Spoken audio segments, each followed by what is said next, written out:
Ja, also mein Name ist Florian Hofmann. Ich arbeite am Lehrstuhl für Schulpädagogik mit dem Schwerpunkt empirische Unterrichtsforschung. Der Berührungspunkt mit KI sieht so aus, dass wir an 2 Forschungsprojekten beteiligt sind, in denen KI eine ganz große Rolle spielt und infolgedessen ich auch mehrere Lehrveranstaltungen halte, die KI integriert haben in ihr Lehrsystem.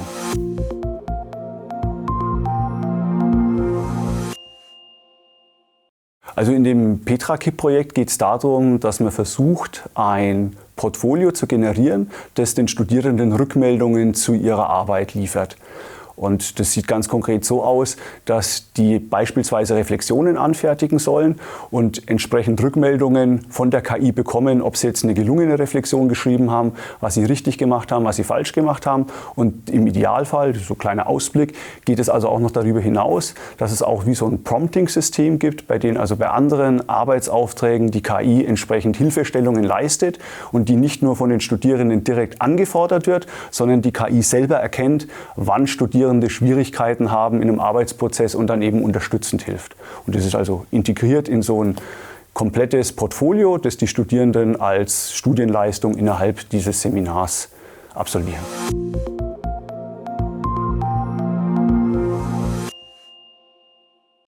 Die Studierenden arbeiten in dem Stud-on-Ordner als Bedienungsoberfläche und da sehen Sie ja ganz viele Informationen, die auch mit KI ja erstmal nichts zu tun haben, Arbeitsanweisungen, andere Tools, Testaufgaben und so weiter.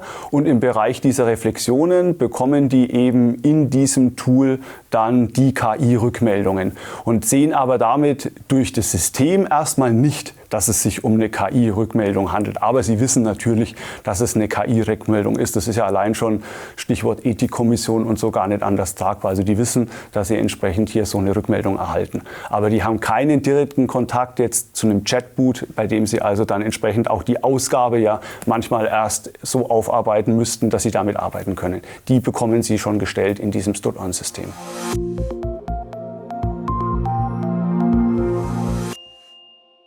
Ja, man muss sich halt als erstes mal für irgendeinen Chatbot entscheiden, für irgendein Large Language Modell, das man nutzen möchte. Es ist im Augenblick ja nicht mehr so schwer. Es gibt ja relativ viele OpenAI-Systeme, die man nutzen kann, die dann halt vielleicht nicht auf den letzten 5% an Datenbanken zurückgreifen können, wie die allerneuesten Variationen, die dann auch kostenpflichtig sind. Das ist der erste Schritt und dann muss ich mir halt überlegen, zu welchen Kriterien ich eine Rückmeldung überhaupt haben möchte. Da sind wir wieder bei der Überlegung von vorher. Ich muss natürlich schon ein gewisses Grundwissen, eine gewisse Grundkompetenz über das, was ich als Output haben möchte, besitzen, sonst funktioniert es nicht. Das heißt, wenn ich halt eine Rückmeldung zu einem Aufsatz haben möchte, zu einer Hausarbeit haben möchte, dann muss ich schon wissen, welche Kriterien werden denn da bei einer Bewertung tatsächlich dann genutzt, weil ich die ja auch wieder brauche, um mein eigenes Prompt-System zu integrieren. Das ist so das Zweite, was ich wissen muss. Und das Dritte ist, ich muss natürlich ein bisschen Ahnung haben von diesem Prompt Engineering. Das ist deutlich besser geworden. Also wenn man so die älteren ChatGPT-Varianten anschaut, da hat sich ja das System unglaublich schwer getan. Wenn ich das mache, was wir als, ich sag's mal, vielleicht jetzt nicht Geübte sofort machen, dass wir eine Frage stellen und darauf eine Antwort erwarten.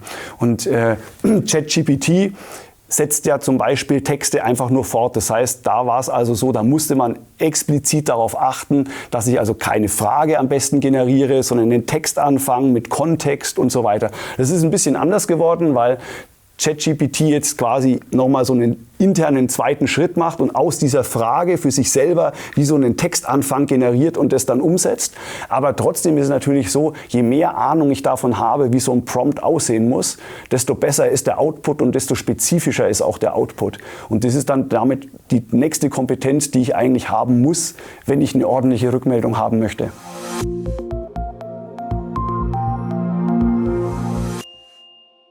Also wir haben bei dem PetraKIP-Projekt erst den Versuch gestartet, selber ein Modell zu konzipieren, das also entsprechend damit nur mit Daten gefüttert wird, die wir auch in das System integriert haben, mit dem großen Vorteil, dass es sich damit natürlich nur um tatsächlich wirksame Informationen, Quellen gehandelt hat. Also wirklich, da ging es dann um Themenfelder aus dem Bereich Lehrerinnenbildung, Schulpädagogik, Klassenmanagement, Diagnostik, alles, was man halt so benötigt, um so eine Reflexion anzufertigen. Und haben dieses System dann in den ersten Durchläufen genutzt und sind dann eben so ein bisschen überholt worden von der ChatGPT-Entwicklung und haben dann in den weiteren Durchläufen versucht, auch mit diesen kommerziellen Systemen zu arbeiten. Und da haben wir dann natürlich keine spezifische Anpassung des Systems mehr vorgenommen, sondern wir versuchen halt allein über das Prompting dann bei ChatGPT dafür zu sorgen, dass wir an die Datenquellen kommen, die entsprechend dann für diese Rückmeldungen relevant sind.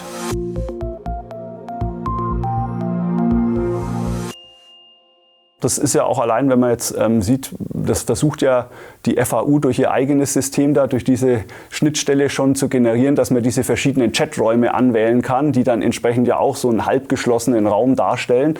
Und ähnlich ist es da natürlich auch. Also wir versuchen natürlich jetzt die Erkenntnisse aus diesen beiden Entwicklungssträngen, würde ich mal sagen, zusammenzuführen, mit dem Ergebnis eben, dass man sagt, okay, ich versuche diese Datenmenge so zu begrenzen, dass ich eben nur mit diesen Expertenmeinungen handle und bin mal gespannt, was dabei rauskommt. Aber das ist tatsächlich erst wahrscheinlich ein Durchlauf, der sich im nächsten Wintersemester oder sowas durchführen lassen wird.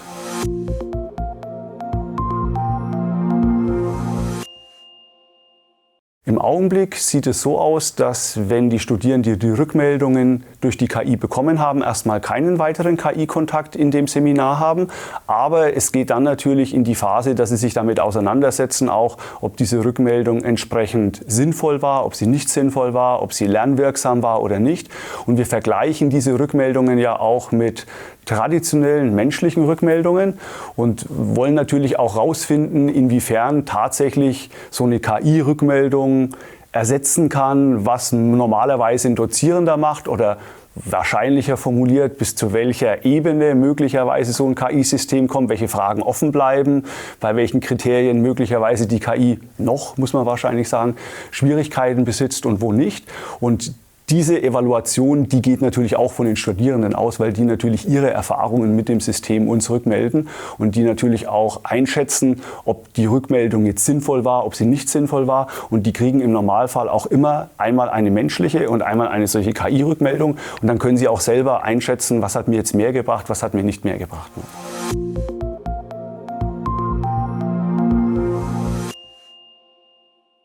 Also wir haben alle Szenarien da eigentlich im Laufe jetzt dieser letzten Jahre, in denen wir in diesem Forschungsprojekt drin waren, schon ausprobiert. Sowohl, dass Studierende in so einer Kreuzsystem erst die eine Variante, dann die andere. Wir haben auch schon das Szenario gehabt, dass es wirklich so ein quasi experimentelles Design war, dass also die eine Gruppe nur in einem ersten Durchlauf KI und die andere Gruppe nur dozierenden Rückmeldungen. Wir haben aber immer darauf geachtet, dass, weil wir ja eben die KI evaluieren wollen, dass die machen ja nicht nur eine Reflexion, sondern meistens 2 oder 3 in so einem Durchlauf, dass sie also zumindest immer bei einem zweiten oder dritten Durchgang einmal eine KI-Rückmeldung bekommen, weil sie nur dann natürlich in der Lage sind, einzuschätzen, ob das jetzt eine sinnvolle Aktion war oder nicht.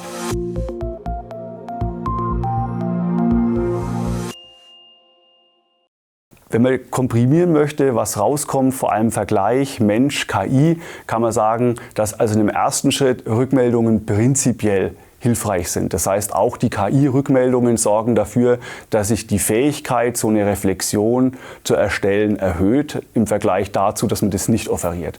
Wenn man dann den Vergleich Mensch-KI hinzuzieht, sieht es im Augenblick so aus, dass der Mensch leichte Vorteile bei der KI hat. Das muss man aber wahrscheinlich differenzierter betrachten. So eine Reflexion, das ist ja ein relativ komplexes Gebilde und da sind natürlich auch so ein paar Kriterien dabei, die allein schon im Prompting gar nicht so leicht abzubilden sind. Und das hat natürlich zur Folge, dass es im Augenblick schon Kriterien gibt, in denen der Mensch, würde ich sagen, es besser schafft, auf den Punkt zu kommen und exaktere Angaben zu tätigen. Und das hat dann auch zur Konsequenz, dass die Rückmeldungen durch den Menschen scheinbar etwas besser sind, weil die Kompetenzentwicklung in der Gruppe, die das menschliche Feedback bekommen hat, besser sind. Aber ich würde es auf jeden Fall so abstrahieren wollen. Es wird ja nie möglich sein, für 500 Studierende permanent Rückmeldungen in Lehr-Lernprozessen zu offerieren. Dass die KI-Rückmeldungen, wenn sie eine gewisse Güte haben, und die kann man im Augenblick durch gewisse technische Optionen durchaus schaffen, dann ist es besser, als wenn sie keine Rückmeldung bekommen. Also es ist definitiv, würde ich sagen, ein Tool, das auf jeden Fall hilfreich ist für die Zukunft.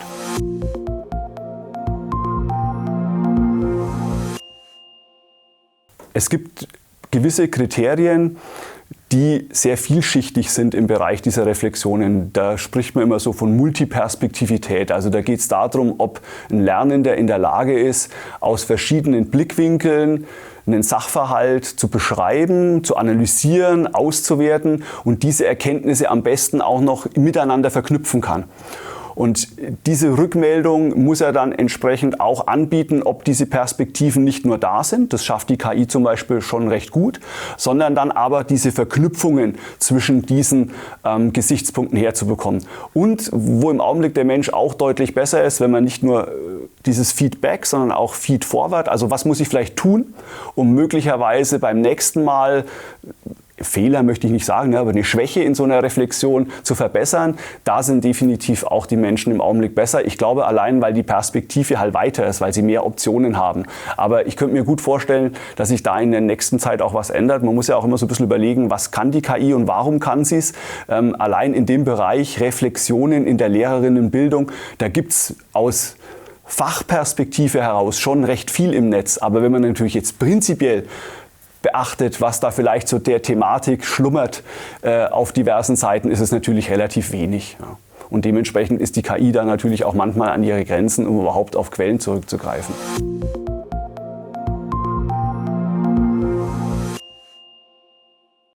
Also der große Vorteil ist, dass jeder durch diese KI-Feedback-Integration ein Feedback individuell bekommt und er ja auch den Zeitpunkt steuern kann, wann er diese Rückmeldung bekommt. Und das weiß man ja, ne, wenn man so ein bisschen in die Feedback-Forschung geht, da gibt es ja ganz viele Kriterien, die auch nicht immer alle, sage ich mal, deckungsgleich sind. Aber es ist ganz klar, dass so dieser Feedback-Loop, der muss im Prinzip schon so aussehen, dass ich relativ zeitnah eine Rückmeldung bekomme zu dem, was ich angefertigt habe. Und wenn jetzt jemand gestern eine Reflexion angefertigt hat und er bekommt von mir als Mensch 6 Wochen später eine Rückmeldung dazu, dann kann er zwar das Produkt vielleicht noch ganz gut einschätzen, aber er hat natürlich den Nachteil, dass alles, was er sich so im Arbeitsprozess gedacht hat, wo er Schwierigkeiten hatten, das ist halt 6 Wochen her. Wenn der jetzt am nächsten Tag die Rückmeldung bekommt, ne, er gibt sie abends um 18 Uhr ab und nächsten Früh macht er sein Lerntool wieder auf und die Rückmeldung ist da, dann hat er natürlich den Vorteil, dass er noch komplett im Kopf hat, was er da gemacht hat, was er gedacht hat, wo er Schwierigkeiten hatten und bekommt sofort diese Rückmeldung dazu. Und das ist natürlich bei 500 Studierenden oder mehr überhaupt nicht zu leisten, zumindest nicht mit dem Personenkegel, den wir im Normalfall ja in Lehr-Lernveranstaltungen an der Hochschule oder auch an der Schule haben. Und da, glaube ich, hilft es auf jeden Fall was. Und selbst wenn eben, wie vorhin angedeutet, im Augenblick es so scheint, als ob diese menschlichen Feedback-Variationen noch einen gleichen Vorteil haben, ist es natürlich trotzdem prinzipiell die Chance, dadurch positive Lerneffekte zu generieren, sehr viel höher, weil man einfach sehr viel häufiger und eben wann man möchte, so eine Rückmeldung bekommen kann.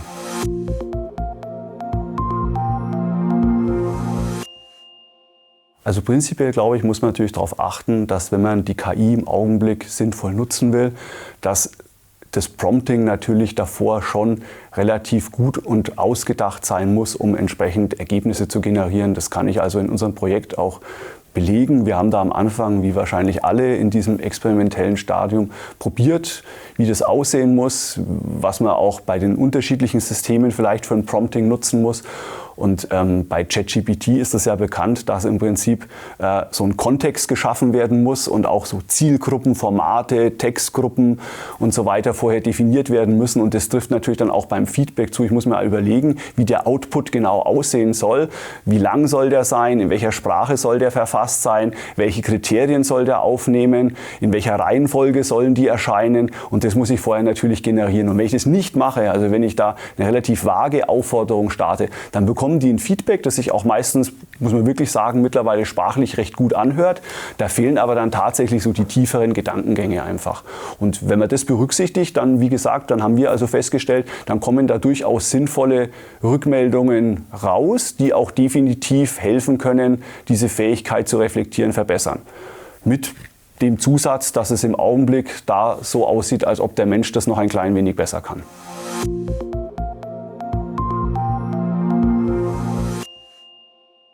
Also wenn man auf die Vorbereitung blickt für die Lehrenden, ist es, glaube ich, auf jeden Fall so, dass man natürlich selber eine gewisse Grundkompetenz in der Domäne einfach haben muss. Und die hat bis vor 5 Jahren ja außer ein absoluter Experte niemand gehabt. Aber das war ja bei allen technischen Entwicklungen, die wir in den letzten Jahrzehnten hatten, der Fall. Und deswegen geht es natürlich auch jetzt an den Dozierenden nicht vorbei, dass man natürlich zumindest wissen muss, grob, wie so ein System funktioniert, wie man es nutzen kann. Und dass man natürlich auch wissen muss, was im Augenblick geht und was nicht geht. Und dass man sich auch wahrscheinlich konkret überlegen muss, möchte ich jetzt eine Aufgabe stellen, bei der ich bewusst sage, das kann man mit KIs lösen oder auch nicht? Oder ob ich sage, nö, ich möchte definitiv, dass jemand sich selbstständig Gedanken macht. Dann werde ich die Aufgaben vielleicht mittlerweile auch ein bisschen anders formulieren müssen als noch vor 5 Jahren, wenn ich eben möchte, dass jemand selber was schreibt. Und da sind wir ja bei der großen Diskussion immer die Überlegung, ja, was mache ich denn jetzt, wenn Hausarbeiten durch die KI geschrieben werden und so weiter. Und ich denke, in der Stelle muss natürlich der Dozent eine gewisse Kompetenz haben und er muss auch ein bisschen überlegen, welche Optionen da überhaupt da sind. Ja. Und das ist aber auch, glaube ich, wir haben ja so einen zweiten Strang im Augenblick, dass wir auch Seminare für Studierende anbieten, bei denen es tatsächlich darum geht, ob sich die Hochschullehre verändert, die Lehre prinzipiell auch in Schulen verändert durch die KI. Und das, was die Studenten da jetzt entsprechend mitbekommen, das ist natürlich auch das, was die Dozierenden sich selber überlegen müssen. Was tut sich denn jetzt für mich? Ja, welche neuen Entwicklungen, welche neuen Kompetenzen muss ich denn erwerben?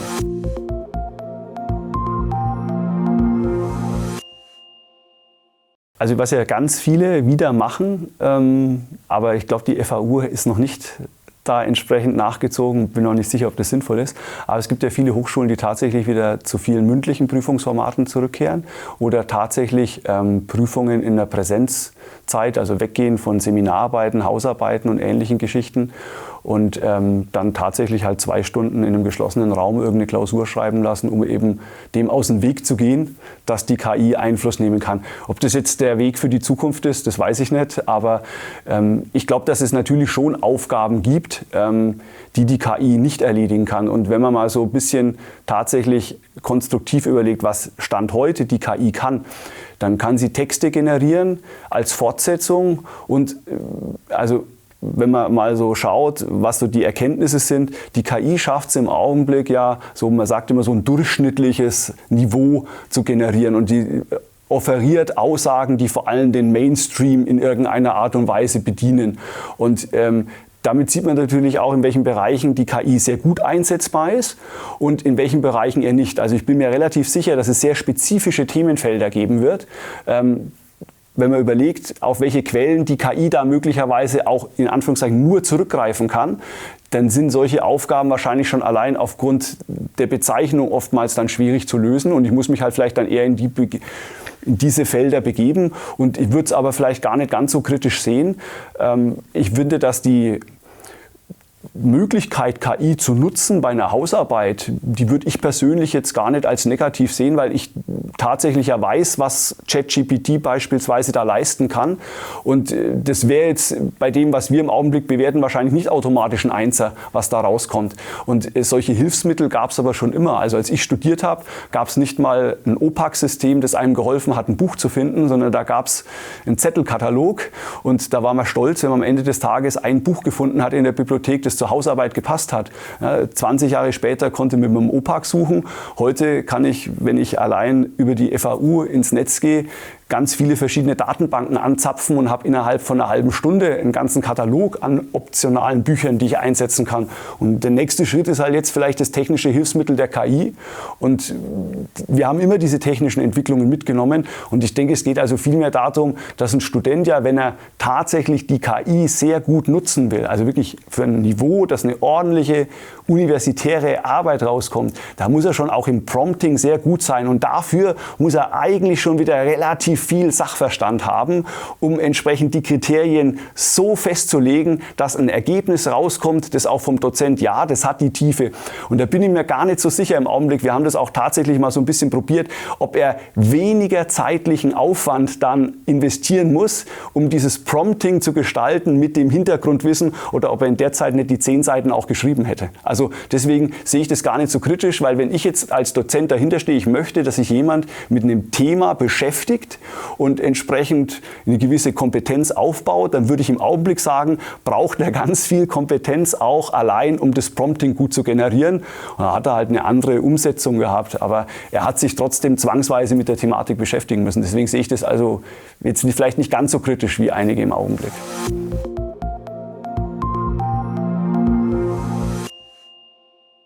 Also die Reaktion der Studierenden auf diesen KI-Einsatz würde ich insgesamt als, glaube ich, sehr positiv einschätzen.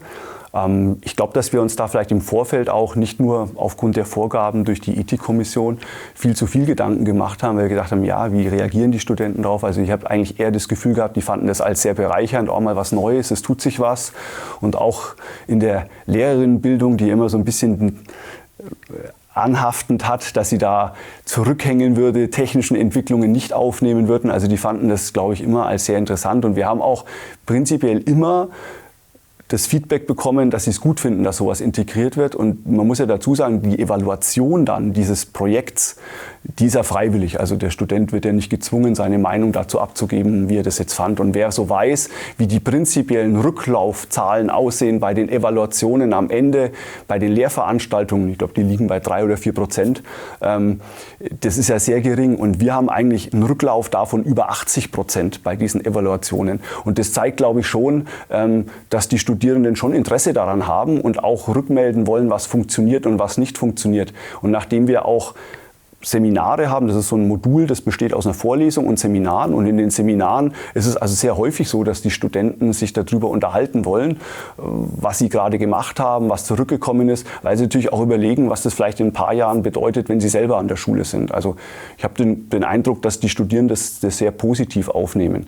Und in dem zweiten Seminar Durchlauf, den wir da haben in diesem Ping-Projekt, da ist es ja noch mal ein bisschen anders. Da wählen ja die Studenten schon dieses Seminar, weil sie sich mit dem Umgang mit KI und den Auswirkungen von KI beschäftigen wollen. Und da ist natürlich dann das Fazit noch mal positiver, weil das sich da natürlich schon um eine Positivauswahl handelt. Das sind also Studenten, die sich bewusst dafür entschieden haben, wir wollen eine Veranstaltung, bei der KI eine Rolle spielt und die sich auch Gedanken machen wollen, was das vielleicht für Auswirkungen und Konsequenzen in der Zukunft haben könnte.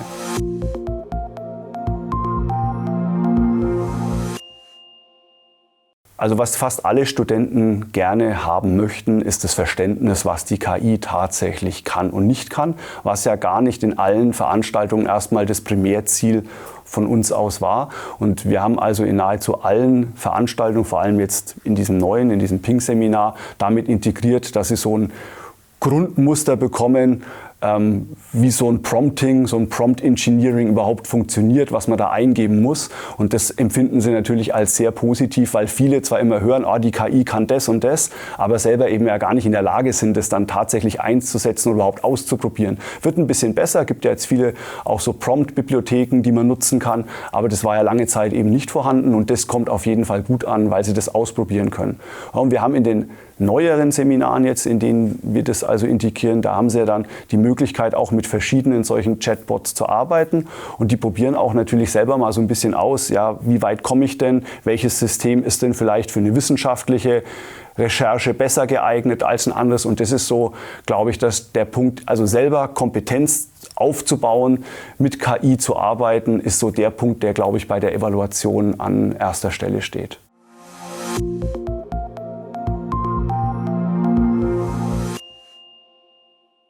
Es hakt einfach tatsächlich an komplexeren Themenfeldern im Augenblick.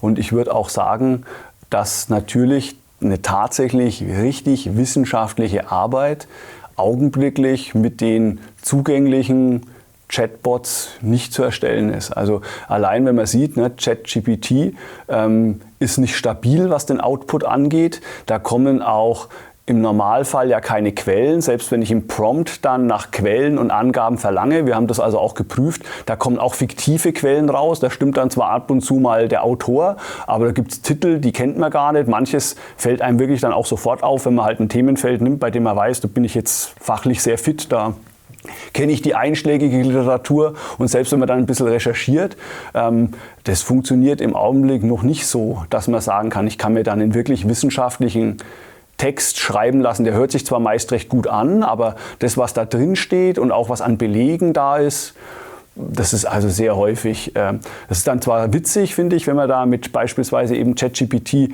dann in Anführungszeichen kommuniziert, wenn man sagt, bist du dir sicher, dass diese Quelle stimmt? Und dann kommt sowas, ach Entschuldigung, hier habe ich mich vertan, und dann kommt ein nächster Vorschlag und der ist aber wieder falsch. Ja? Also da sind definitiv Grenzen, und das ist auch, wie gesagt, aus meiner Sicht, wenn man jetzt diese Feedback-Geschichte anschaut, alles was so Feed-Forward angeht, also was man tun muss, um sich zu verbessern, da sind auch Grenzen da. Da kommen im Augenblick halt sehr standardisierte Floskeln, dass man sich tiefer mit einem Thema beschäftigen muss. Aber da, glaube ich, hat natürlich der Mensch dem System was voraus. Das ist Empathie, und das kann das System nicht leisten. Und das wird wahrscheinlich aber natürlich auch was bleiben.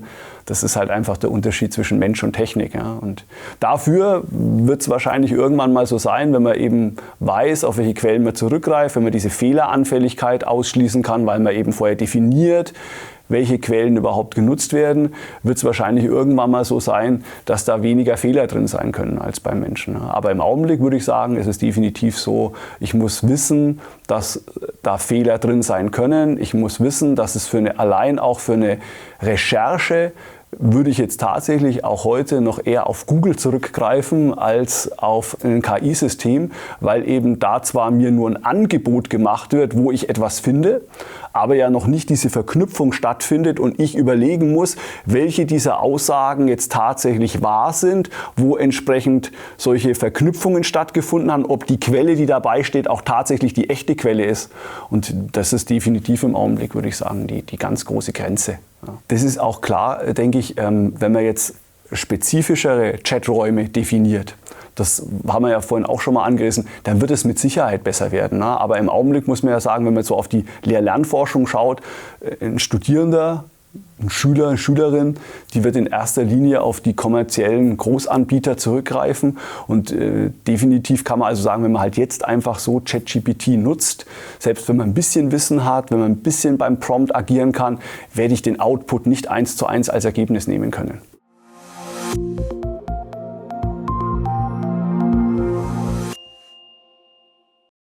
Ich würde im Augenblick tatsächlich sagen, das Erste ist, ich muss mir darüber im Klaren sein, dass es aus meiner Sicht tatsächlich eher noch wirklich so einen experimentellen Status nahezu überall hat. Das heißt, ich muss wissen, dass es vielleicht eher um Erfahrungen, Umgang, Kompetenzerweiterung dahingehend, dass ich weiß, wie man sowas nutzt, geht, aber weniger dahingehend, dass ich sagen kann, ich kann jetzt definitiv folgende Aufgaben durch die KI übernehmen lassen und das muss ich selber nicht mehr machen oder hinterfragen. So, das wäre das Erste.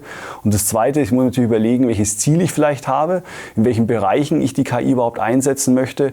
In dem einen Projekt bei uns ist es natürlich recht leicht, wenn ich sage, es geht nur darum, einen Umfang, einen Umgang irgendwie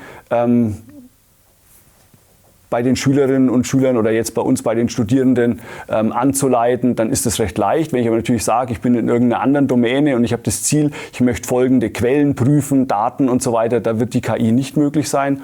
Ja, und das Dritte ist, glaube ich, so eine gewisse Einstellungsgeschichte, so eine gewisse Offenheit. Also ich hatte bei uns zum Beispiel auch bei mehreren Sitzungen auch viel Lust und so den Eindruck, dass vor allem so diese Angst, die KI könnte jetzt dazu führen, dass alle Studierenden, alle Hausarbeiten ausschließlich durch die KI anfertigen lassen und dass das so die schlimmste Auswirkung wäre und dann immer eigentlich so diese Bedenken an allererster Stelle standen. Und die sind natürlich auch berechtigt, das ist ja keine Frage.